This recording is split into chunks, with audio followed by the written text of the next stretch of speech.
Баяғы заманда бір патша сарайға кіретін жолдың үстіне үлкен тас қойдырып, өзі терезеден бақылап отырыпты.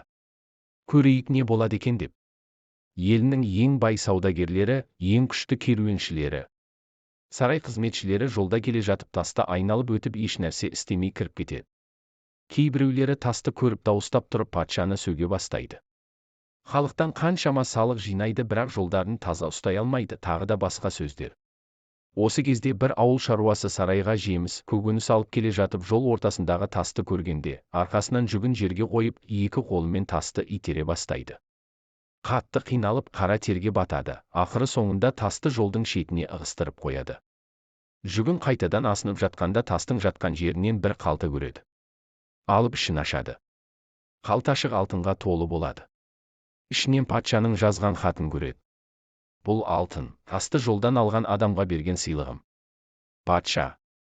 Осылайша бұл шаруа бүгінгі күні де көпшіліктің онша мән бере бермейтін мәселелерінде адамдарға дәріс берді.